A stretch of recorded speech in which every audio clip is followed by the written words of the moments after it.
Welcome to the Human Algorithm podcast, which uncovers the intersection of technology, business, media, advertising, and the growing importance of diversity, equity, and inclusion. I'm Shawn Lim, your host and founder of the Human Algorithms newsletter on Substack. Human algorithm comes from the idea that while technology, data, and algorithms change our world, our humanity, values, stories, and diversity drive meaningful progress. We often think of algorithms as calculated processes. But what if we reframe them? What if the most critical algorithm was the one that prioritized empathy, equity, and creativity? My podcast and newsletter are platforms for the voices shaping the future, driving innovation, and challenging the norms of how we work, consume, and connect. Today's episode differs slightly from upcoming episodes. It features different guests I will interview.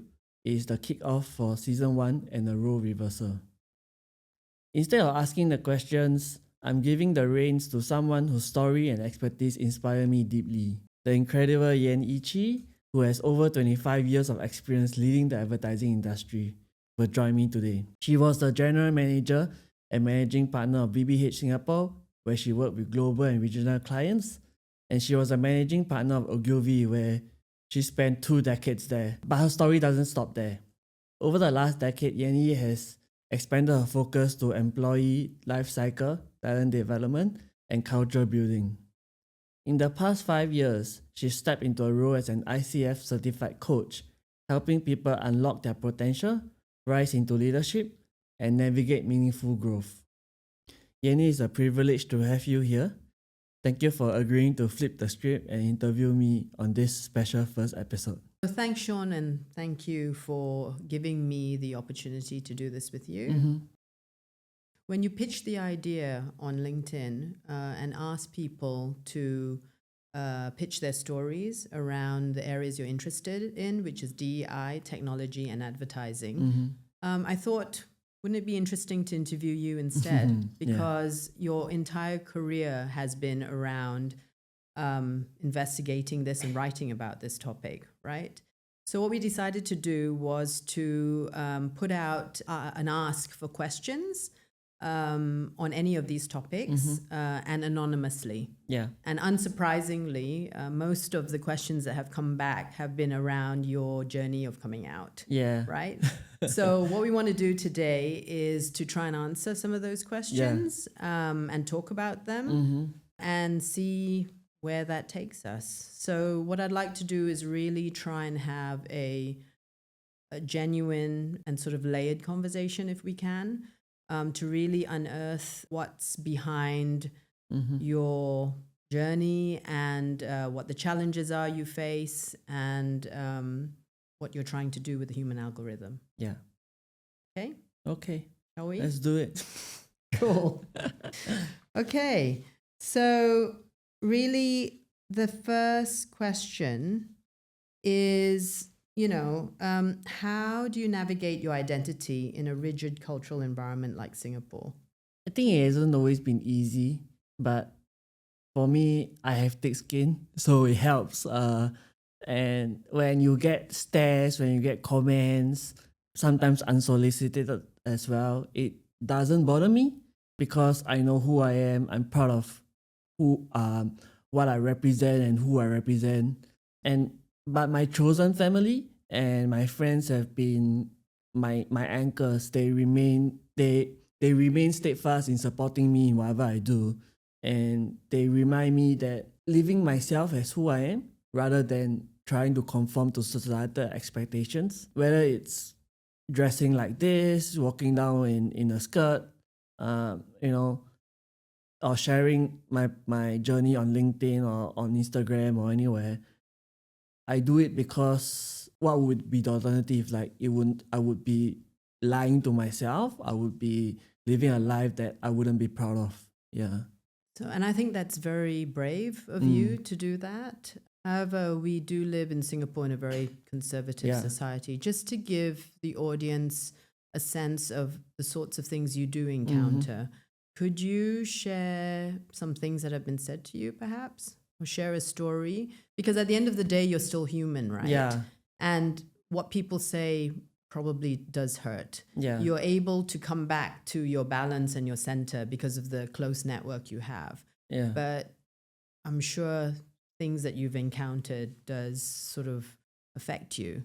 Could you share an example? I would say that a lot of it comes from the older generation. The stares, the comments, and especially men as well. Like if they are not comfortable with how I look, then there'll be comments. Like I was in the supermarket once, and I walked past this couple, and I recognized the woman because she's my neighbor actually. And the guy I didn't recognize, but he passed off a remark in Malay that was homophobic. And What did he say? yeah, he said bapok. So I because I was walking past there, I didn't know whether he was referring it to me. So I didn't confront him. And it's not my style to confront people unless my life is in danger or he say it to my face. So I let it go, but I think it was one of the instances that actually got me thinking about, whether I should continue to present myself as who I am, or go to a lesser extent to showcase my gender identity and sexuality. But I don't think that's what I want to do, because if I feel representation matters, someone who's still in the closet, or someone who's growing up and going through the same journey might take inspiration from me, and I want to be able to be the inspiration for that person. Another thing is using the bathroom. So that's a huge challenge, because in Singapore there isn't a lot of gender neutral bathrooms. Most of it are like accessible toilets, right? And I only been to one restaurant where they specifically state gender neutral bathrooms. Well, my gym has gender neutral bathrooms too, but in shopping malls, in restaurants, generally it's mostly accessible toilets. So the question is, whether do I use the female bathroom, the accessible toilet, or the men's toilet, right? Because I prefer to use the men's toilet, and because I'm gender fluid, so I identify as both male and female. So I'm comfortable using the male toilet. But what I realize is that people in there are not comfortable with me using the male toilet. Like I will get stares from men who genuinely think that I'm in the wrong bathroom. There are some who, when I leave, they enter and then they'll be looking for the sign whether they have entered the wrong bathroom. And then there's cleaners also who actually chase me out of bathrooms. Actually, it was the most recent one was actually when we met at Raffles City. Yeah. Where I went to a bathroom. I wanted to use an accessible toilet, but there were cleaners in there. So I went to the male bathroom, and the male cleaner saw me, chased after me with his mop. Like he wasn't threatening or anything, but he was just running with his mop. What did he say to you? So he chased after me with the mop into the bathroom, and told me that I was in the wrong bathroom. And because I was urgent, right? So I was trying to explain to him that I may be feminine presenting, but I still prefer the men's bathroom. But he didn't understand that. So I actually decided to leave, take myself out of the situation, and find another toilet. Oh, you left? Yeah, I left. I see. So I remember this situation. We had a coffee, and then we both wanted to go to the bathroom. Yeah. And I was already in, and I heard the guy shouting. And to be honest with you, I didn't really know what to do. Yeah. Because I don't think I could help in this situation. But I did wonder after what you said to him. I tried explaining to him, but I think like one of the reasons why I mean, my friends, my wife have told me it's okay to use the female bathroom. Maybe I should have followed you in there that day. But for me, I'm conscious that cis women might not be comfortable sharing the same space with trans people or even gender fluid people. So I'm consciously aware that if I were to do that, I would also if they have past experiences where they've encountered like sexual assault or molestation, then me being there would aggravate the situation. But there are people who also tell me that, you know, bathrooms are just meant to pee and poop, right? so it's still a situation which I'm still approaching, and I try to use the accessible toilet as much as possible. Perhaps you should champion with all the Yeah. malls to get gender neutral bathrooms in place. Yeah, and one of the things that I heard recently on the podcast actually was that getting a friend to go with you, safety in numbers, to go with you to the female's toilet, and you know, just watch out for you, and maybe have a second person like explaining if you get in a situation where a woman is asking you like, why are you here? But yeah, I try to use the accessible toilet as much as possible. Right. Okay. One of the questions that came in to you was one about your last place of work. Yeah. The question is, was there a negative reception to you in your last place of work, and did that play a part in your decision to leave? So long story short, no. But I think there was a lot of tea which I can't spill unless you take me out for for tea and off the record. But honestly speaking, I love working at campaign. I got a lot of scoops, I got a lot of exclusive. I built an incredible network of sources where I met people like you as well. But I think being authentically who I am rub people off the wrong way. Some people the wrong way. I were to put it nicely, they were like professional jealousy in that sense. What do you mean by that?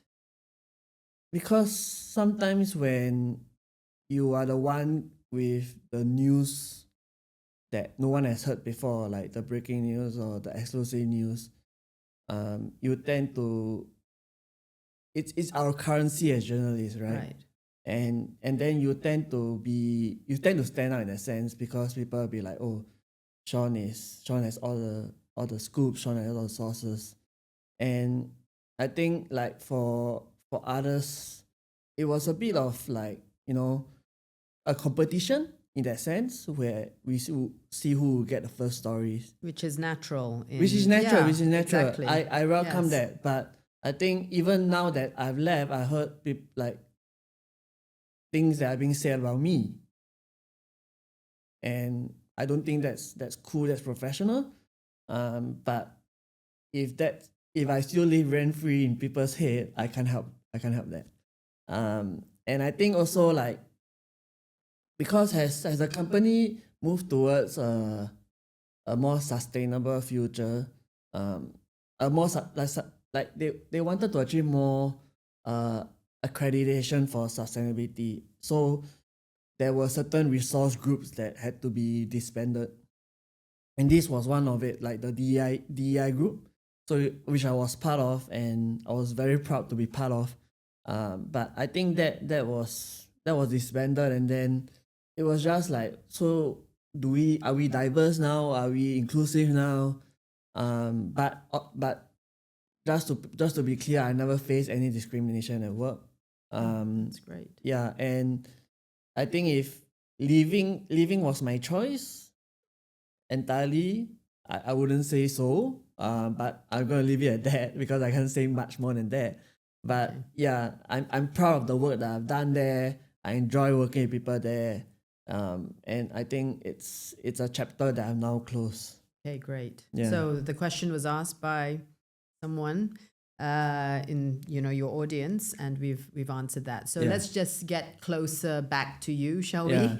Most of the questions, I would say, are really closely linked to you, your relationship with your wife and how you raise your children. So I think we're going to focus much more on that moving forward. Yeah. So the next question that I have for you is a few questions around your relationship, basically, with your wife. What was your wife's reaction when you opened up about your identity? And someone asked, are you two still in love? Yeah. Yes, we are still in love. That's great. She did my makeup today. Oh, fantastic. She's still the same person I fell in love with, and I'm still the same person that she fell in love with, regardless of whatever I identify with. And I think when I first started wearing skirts, I wasn't so brave enough to wear like mini skirts and all, which I'm doing today, if you can see. But uh, I was wearing long skirts, and before before moving on to other clothes, and I think her support was incredible. Like her support was unwavering, um, and of course she also needed time to adjust as I started to come out more, as I started to embrace more of my gender fluidity, right? But I think it's come to a point where we are shopping for clothes together, we're shopping for makeup together, and we're using the same skincare. That's incredible. Yeah. I was thinking about this though, and I think it's amazing that you guys have been able to come to this place of mutual sort of like love and understanding and respect. What do you think it takes though for someone to be able to see beyond what's on the surface and just focus on what's inside? Because I would say that that's not such an easy thing to do. And so what do you think was the process of sort of getting used to this and evolving? Yeah.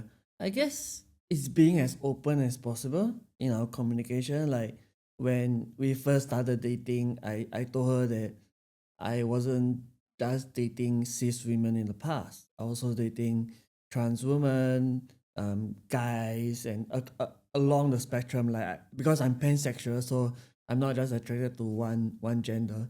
So my my advice would be, be open, be as open as possible, and help your partner to understand, help your partner to go through the process as well, because they might not, they wouldn't have experienced it before.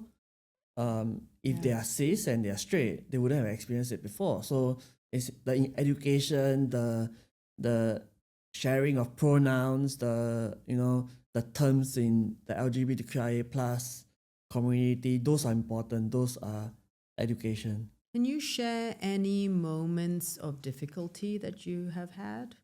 Any moments of, I don't know, rethinking or challenges or confusion? The challenge was 10 years ago when I when I realized that I wasn't straight. Yeah, to put it simply, when I realized I wasn't straight, like, because I grew up as I was baptized as a baby. I'm a cradle Protestant, right? And growing up, being surrounded by the Bible, by Sunday school, that shaped how I grew up, and that means that I was only taught that men should love women, women should obey men, and all that gender norms, traditional gender rules, right? So I grew up. That was my worldview growing up. That was the only thing that I understood. But as I grew older, as I started to have attraction for non-cis people, it was a struggle, because I was like, am I praying wrong? Did I not pray enough? Should I go to church more often? That kind of thing. But I think it's and then I started pushing it down.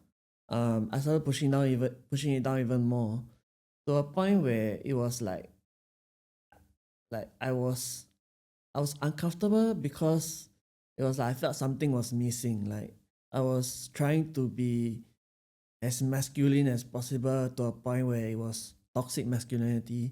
I was going around like trying to be a man, that kind of thing. What is toxic masculinity? How do you explain what that is? That would be putting on a display where you are seen as the alpha male, that nobody can bully you. So you went the other extreme. Yeah, I went the basically. other extreme. Right. Like I was. And then how did you manage? How did you come back and find that sort of place that felt comfortable for you? Yeah. How did you do that? I think it was acceptance. By yourself? Yeah, it was acceptance. It was self-acceptance. And what was that process? It was talking to friends. It was reading up. It was trying to understand that if I'm not straight, then if I can continue finding my path, then it would be okay in the end, because like having to, I'm gonna cry. That's okay. Yeah, I think That's having okay. to be someone that you're not is very hard.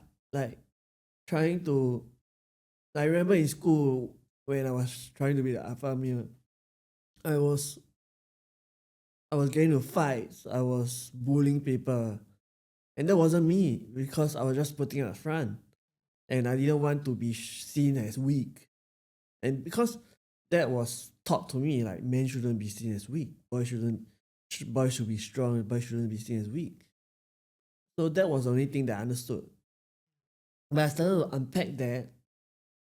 I started to realize that wasn't me. That was something that I put on, a mask that I put on, that that made me feel that I was another person.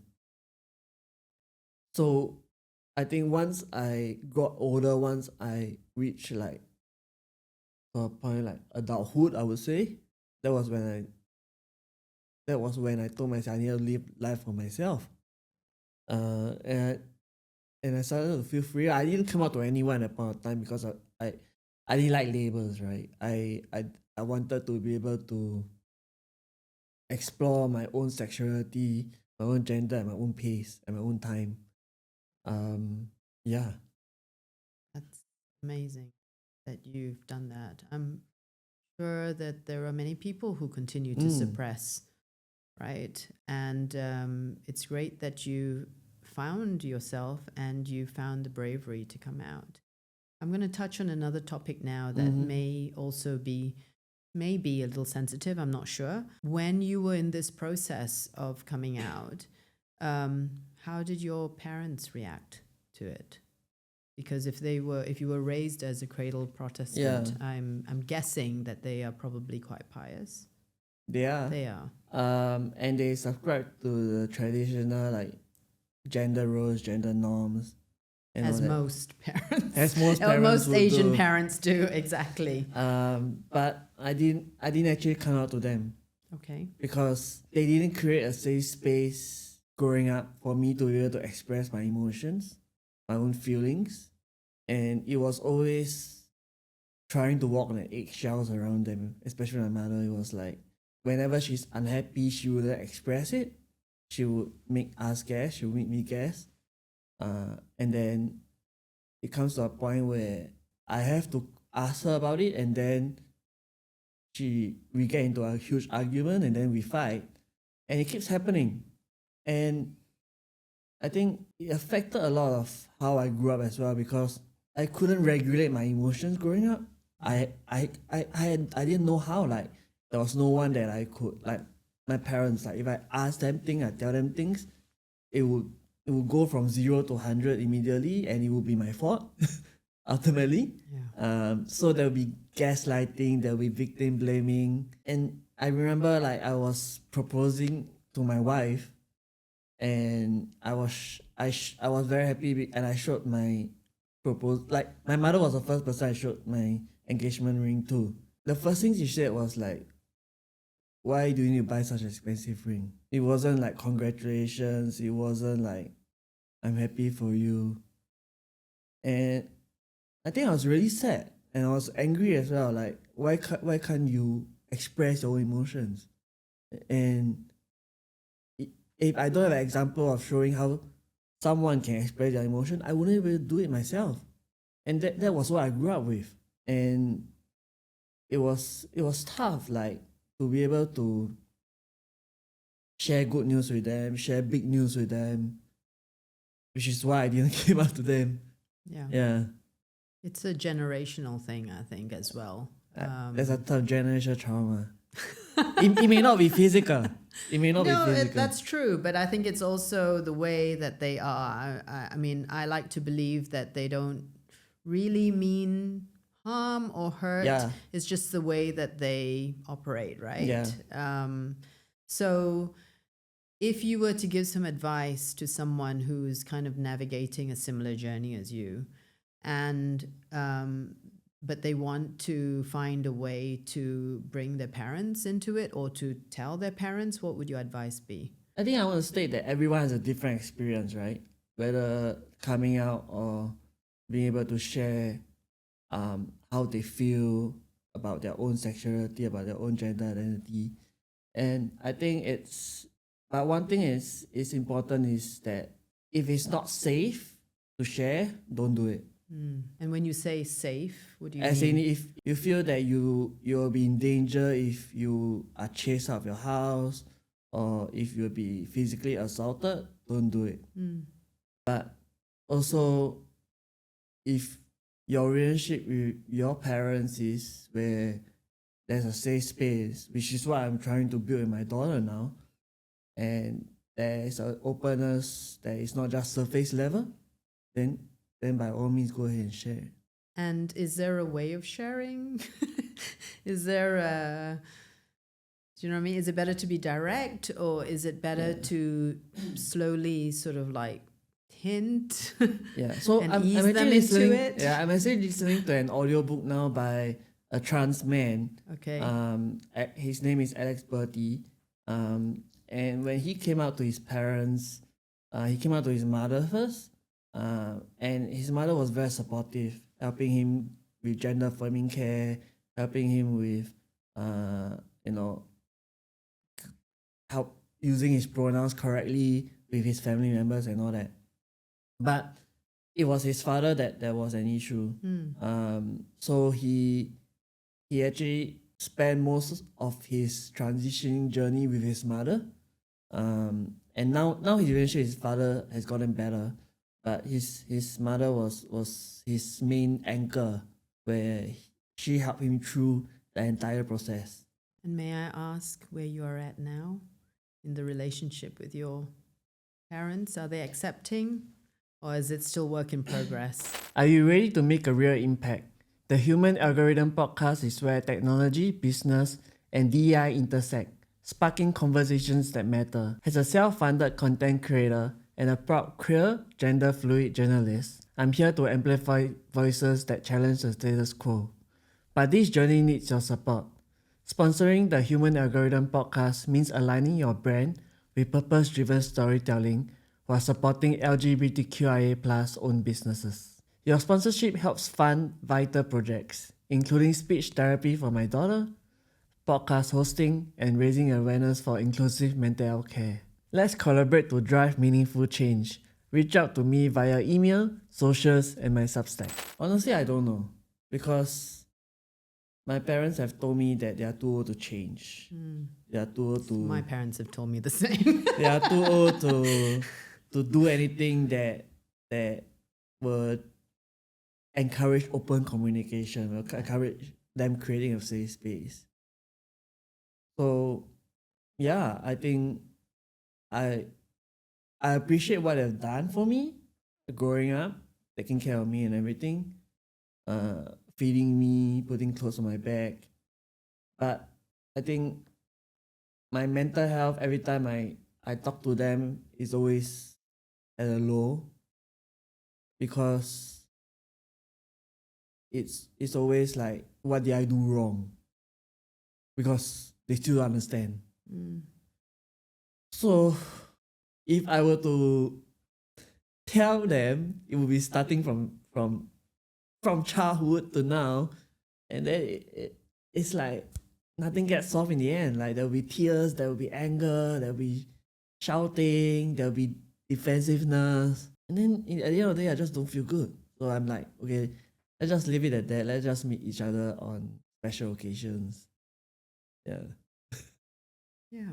I wonder if there is a way of helping them see that you are the same kind, caring human being, and help them focus on that. Perhaps. One day, yeah. One day. Okay. So just continuing from that thought, it just crossed my mind, because do you think that there is a personal cost of authenticity? You speak very openly about living authentically and how important it is to help society, how important it is for your own family, your own mental health, for raising your child. I get that. But while this is all very inspiring, I wonder if there are any personal costs that you have to bear, whether it's emotionally, professionally, or socially. Professionally, not yet. Like, surprisingly, I would say, and good. Yeah, everyone's cheering you on. That it hasn't yet, that there's no one like, oh, we don't want to work with you because you're queer. Like, I'm getting more clients now rather Fantastic. than crickets, right? But I think emotionally, it's back to the point of bathrooms. Like, I actually feel fear now, like, or uncertainty when I have to go to a bathroom because, like, what if the accessible toilet isn't Free. free? What if I go in a men's bathroom? Is there people there? I'll go into a women's bathroom and I'll be like, okay, I have to do it quickly and then get out of here. So that emotional state that I'm in when I have to use the bathroom, it's up and down. So yeah, that's one of the thing I would say. What was the other one? Socially. Socially, most of my friends have been accepting. Like, curiously enough, no, a lot of my friends hasn't ever asked me about my own journey. They ask my wife. Oh, really? Yeah. They haven't asked you. They've Yeah. asked your wife what her journey is or what your journey How is. how they feel about me being more gender fluid, being more openly more gender fluid. Right. So it's like the questions are going to my wife and not to me. So this is the first time that these questions are coming to me. And I think it's because of the society we live in, like conservative society. People don't dare to ask you, right? Yeah. And which is why we kept these questions anonymous. Otherwise, we wouldn't get any answers. But I think a lot of people are still at that stage where they are still trying to figure out how to speak to me without me being offended. But I think one of the things that I always say is if you come from a true place of trying to understand me, trying to talk to me, then ask me out for coffee, ask me out for lunch, and then I'll be glad to explain it to you. And you can always just ask me. That's an open invitation to Yeah. everyone then. That's Yeah. great. You mentioned to me recently that you were in New York and there you felt quite free. Yeah. And nobody took a second glance at you. And it was just, People who took a second glance at me smile at me. fantastic. So have you ever thought of moving overseas where everything is more accepting and more free? And why is it that you choose to remain here and raise your child here in quite a conservative environment? I actually got the same question from a friend last week when we had them over, and I think why I have this tattoo, if you can see, is the pen is mightier than the sword, and I believe that our words and actions can change society, can change traditional norms, rather than using violence, and we need to continue to speak about it. Okay, back to your question about whether I want to do it in Singapore, right? I think I always see Singapore as home, and when you see somewhere as home, you want to fight for that situation where everyone is seen as equal. Yeah. And I think this is where I see myself doing it, and everything I do is for my daughter. Like, I want her to grow up in a world where she can do anything without gender being a factor.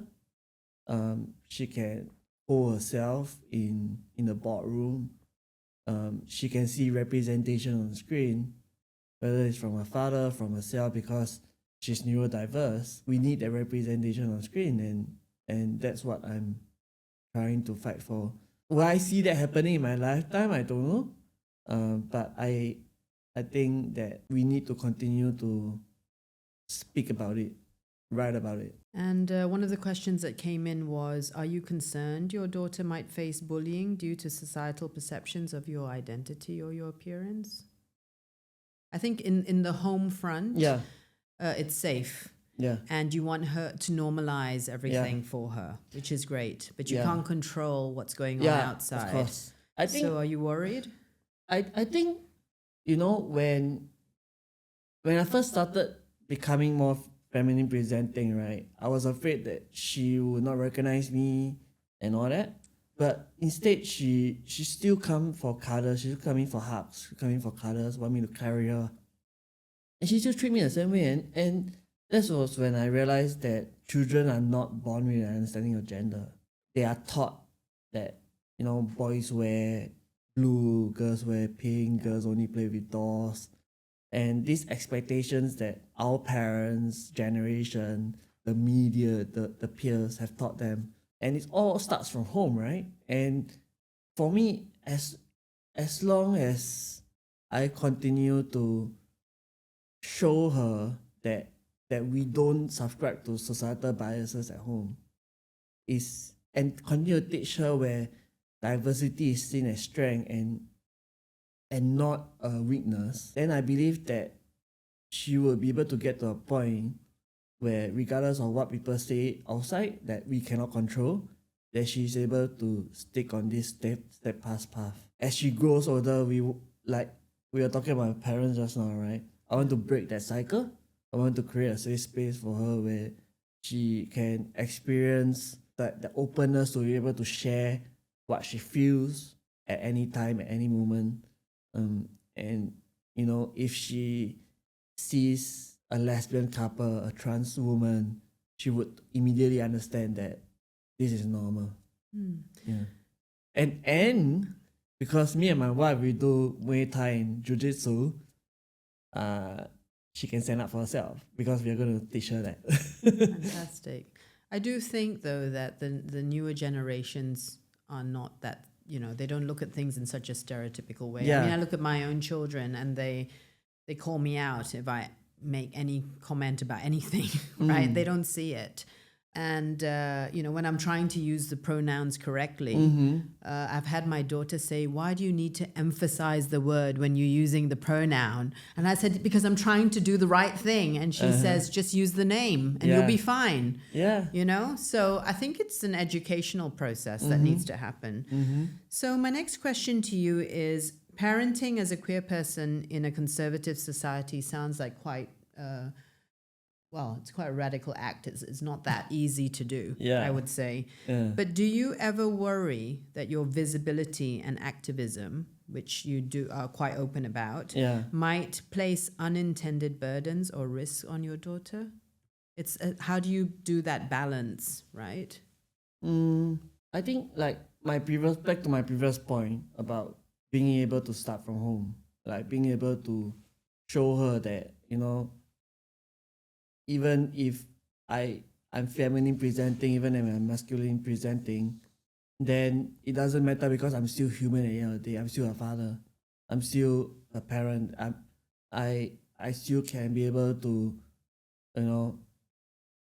provide for her and take care of her. So I think with that understanding, it goes to whether she can ultimately what biases will she subscribe to in the future.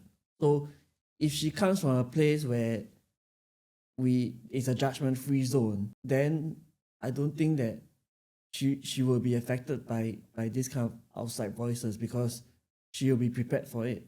She will be taught by us how to address that. So it sounds, if I hear what you're saying, it sounds as if you're steadfast in your beliefs and you are grounded, whatever happens or whatever comes your way will not really sway you. You will remain grounded. Yeah, because I want her to see it as a strength, not a liability. And I think children, as you are aware, learn by watching, not just hearing, right? And if they can see in action, then they will know that it's normal, right?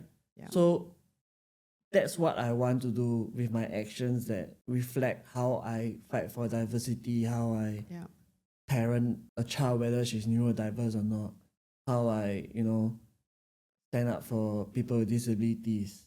So it's this kind of things that she will see me do and she will follow the example. It sounds as if you've put a lot of thought and depth into how you want to be in the world and how you want to parent. Yeah, because I think parenting changed me. Like parenting open up a world where it wasn't just about myself anymore.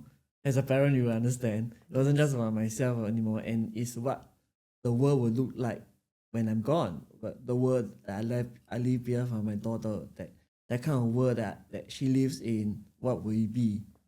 And that's the process that I do what I do. Some have raised concerns about sharing personal moments, like your distressed child. How do you balance advocating for awareness while respecting her privacy? And this was a question that came in from the public. Yeah, and I know what they are talking about. But I believe it's essential to welcome criticism, and especially when I speak on sensitive topics and sharing personal experience, I recognize that I have the responsibility to stay open to feedback, and learn from others. Of course, so looking back, there are things that I've shared that I wish I hadn't. Since we are being open, right? Yeah. I wish I hadn't. We all do that. Photos of my distressed child being one of them. And I think it has taught me to think more critically about my posts and what I post.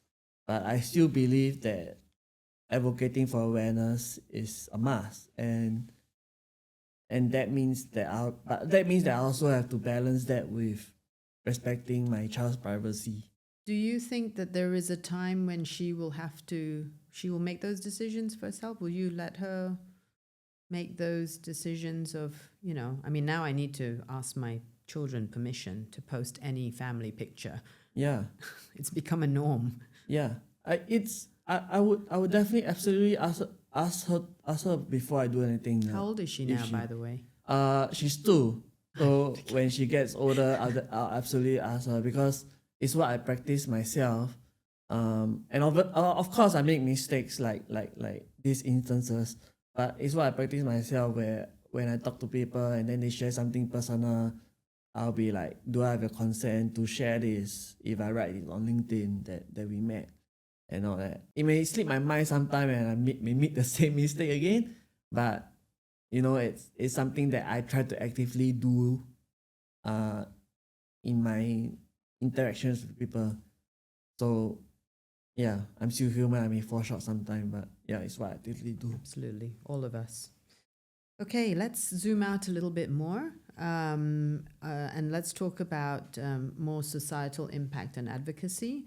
Do you think it's essential for mental health providers in Singapore to identify as queer affirmative explicitly? And what could be the potential downsides of such a movement? I think the organizations that are already doing it, like the Tea Project, Uga Chaga, the Greenhouse, they explicitly say that they are surveys for the LGBTQ community, and they identify as queer affirmative. So that's very important, because, for example, the Tea Project, it's a homeless shelter for trans people who have been, like, to my point earlier, if you can't share, you don't share, because in terms of coming out, where if you feel like you're going to get chased out or you're going to lose your shelter, then don't do it. But the Tea Project is for people who identify as trans or who have transitioned, and then they have been rejected by their family and they need a place to stay and they cannot afford to rent or buy a place in the meantime, then they can go there and stay. So what they're doing is very important. And Uga Chaga provides like mental health counseling. They have trained counselors there, and they are constantly at events where they are promoting their services and trying to help the public or educate the public on what the queer community is going through. So that's the work they're doing. But obviously a downside lies in funding, right? For the Tea Project, they are the only LGBTQIA plus organization in Singapore that gets funding from the government. And for the rest, they rely on donations. And that's very hard. So they constantly have to raise funds. They run into obstacles when trying to raise funds. And I think to be able to support greater mental health for whether you are queer or whether you are straight, there needs to be more systematic funding gaps closed, and greater inclusivity in the support from the government. Are you doing any work in this area yourself? Mental health, no. But I think I help Pink Dot raise funds. So I'm one of the business leaders for the past 2 years where I've been trying to get local businesses, Singaporean owned businesses, to put in money into Pink Dot so that we can hold an event every June, because we can't get foreign funding. And it's very hard if you only can go to local firms. Yeah. So that's one of the things that I've been doing. And next year I'm helping Pasar Pink. So Pasar Pink is a fringe event from Pink Dot, that because Pink Dot only happens one day in June. So Pasar Pink is throughout the month, where there are movies at like the projector, there is a flea market at Museum of Ice Cream. So various programs are going through. You should look out for that. Yeah, so that's what I'm doing next year. Okay, so I would say that critics might still argue that advocating for DEI is still a little bit of a buzzword in some corporate spaces. How do you think we need to move from performative allyship to meaningful action? And what do you what is your litmus test for real progress? I think that at the start of December, there was a study by the government that found that people with disabilities are not getting welcome in their workplace anymore. So when they surveyed like abled people, they say they are tolerating these disabled people. They feel like their rights are being taken away because in favor of these disabled people. And I think one of the things that we see, not just in Singapore but around the world as well, is that DEI is being forced down people's throat. There is no consensus of how both parties, of how different groups can come together to agree on something. And it comes down from the top, right? Where someone says, oh, we removed the stairs so they can build a ramp, and then now people who are able have to go upstairs to use a toilet. So, and they are not consulted on that. So how do you bring these groups together and come to a common consensus is a lot of things that people are still finding out, because in the past, it has always been the case that, okay, if one group is being discriminated, then we act for the group and we forget about the rest. And I think that needs to change, because if we want true diversity, want true inclusion, then we need to be able to not force DEI down people's throat, and be able to show that everyone agrees that this is the way forward. And what do you think it would take to help people agree that this is the way forward? I think it's a lot of education, and being able to have that representation. Back to my earlier point also, representation. If this company is actively trying to hire for people with disabilities, have they taken care of in the things internally? Have they talked to people who are current employees, whether that this is what people with disability face, and this is what happens when you work with them? So that education needs to be ongoing. It cannot be just like, oh, we want to tick a box and then we hire disabled people. I 100% agree with you. People with disabilities, and then we just introduce policies that just benefit them, and then we forget about the rest. I 100% agree with you, but you have to admit that it is quite tough. Yeah, because businesses are being pressured for bottom lines, for productivity, for efficiency, for all sorts of things, and also inclusiveness and sustainability and all these things, right? So finding that balance and making sure that all the right things are done is quite a tricky thing to tackle. Yeah, it definitely is. That's why I say you can sustainability, DEI, whatever it is, you cannot be forced on people's throat.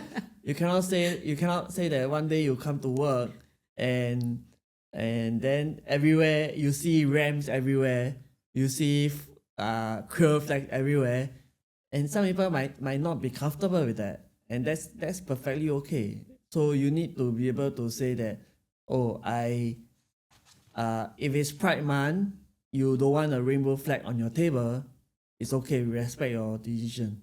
Have you ever faced criticism for unknowingly propagating certain gender norms in your content, such as comparing yourself to other girlies? And how do you respond to such feedback? So I haven't faced direct criticism, but I perfectly understand where the concern is coming from. Because as we talked about earlier, many of us grew up with societal expectations that expect us to behave a certain way according to our gender. But these are things that I deeply care about, and I address it in my content. When I talk about makeup or dressing up, right, I don't see it as propagating gender norms, but instead I see it as promoting body positivity and self-expression, regardless of gender. And I believe that no one should feel confined by societal expectations or traditional gender roles or norms, whether that means embracing femininity, rejecting it, or anything in between. And ultimately, my goal is to celebrate individuality and create a space where everyone feels empowered to dress whatever they want, look whatever they want, and at the end of the day, it's being authentic. Fantastic. Thank you, Shawn. Thank you for allowing me to do this. Yes. And I really wish you all the best, and we're cheering you on. Thank you.